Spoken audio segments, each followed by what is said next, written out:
Ce dimanche, frères et sœurs, nous revivons le cheminement spirituel, l'expérience spirituelle des disciples d'Emmaüs. De quoi discutiez-vous en chemin?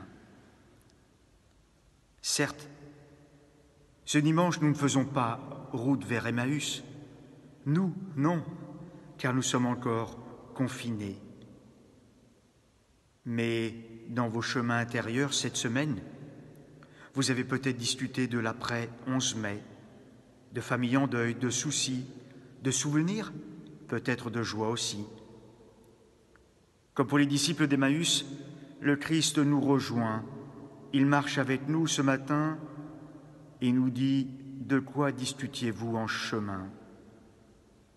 Oui, frères et sœurs, c'est le ressuscité, le vivant qui nous rejoint, qui nous accueille chacun de nous, qui ouvre nos yeux à sa présence, qui ouvre nos cœurs lents à croire. Jésus marche avec nous, il marche à notre rythme. Il ne s'impose pas très discrètement, très doucement, il nous pose la question, une question personnelle. Quelle a été votre semaine? De quoi discutiez-vous toute cette semaine? Puis Jésus nous ouvre à sa parole, la parole de Dieu. Oui, le Christ nous parle, parole de vie qui nous transforme intérieurement et dans la durée, parole de Dieu qui nous nourrit, relue à la lumière de la mort et de la résurrection du Christ. Jésus ouvre nos cœurs au mystère de sa mort, de sa résurrection.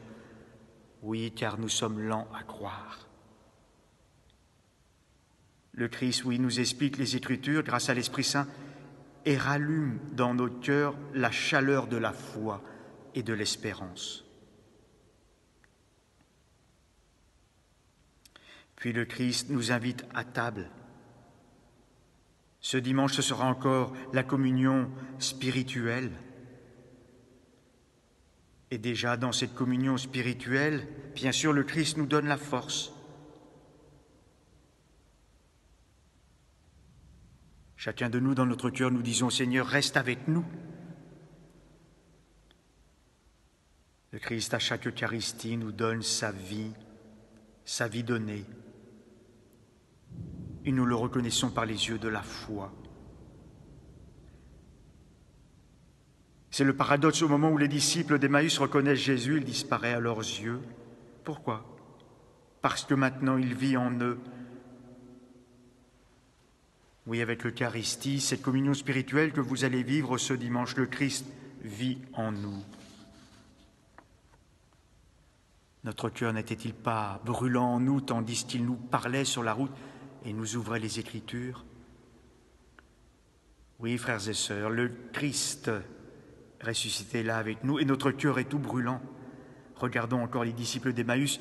Ils ont accueilli la parole, ils ont partagé la fraction du pain et tristes et vaincus qu'ils se sentaient, ils sont devenus tout joyeux. Ces temps-ci, nous faisons l'expérience du manque, de la communion, de la fraction du pain. Mais nous écoutons chaque jour la parole de Dieu, gardons cela, frères et sœurs. Il y a la communion spirituelle aussi. Oui, frères et sœurs, rappelons-nous, lisons chaque jour l'Évangile, cette nourriture, et puis le dimanche, vivons pour l'instant la communion spirituelle. Car la parole de Dieu, l'Eucharistie, nous remplissent de joie.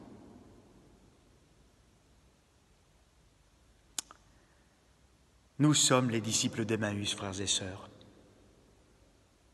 Nous sommes les disciples d'Emmaüs. Et même si nous restons confinés, pouvons dire entre nous encore, quand nous nous croisons, le Seigneur est vraiment ressuscité.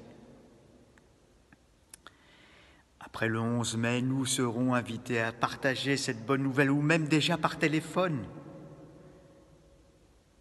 Quelle transformation, quel retournement des disciples d'Emmaüs. Comme les disciples d'Emmaüs, nous passons, nous, de la fuite à l'adhésion, de la surdité à l'écoute, des ténèbres à la lumière, de la peur au courage, de la désillusion à l'espérance, de la démission à la mission, du sentiment de l'échec à la certitude de la résurrection, de la solitude à la communauté, de la mort à la vie, d'une parole sur le passé à une parole de vie.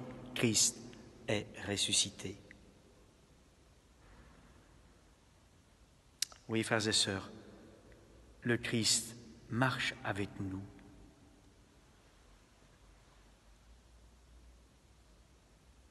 Et notre cœur est tout brûlant, brûlant intérieurement. Alors oui, cette semaine, avec les disciples d'Emmaüs, redisons, oui, le Seigneur est vraiment ressuscité. Bon dimanche à vous tous. Nous nous portons les uns les autres dans la prière, spécialement tous ceux qui vivent des moments difficiles. Amen.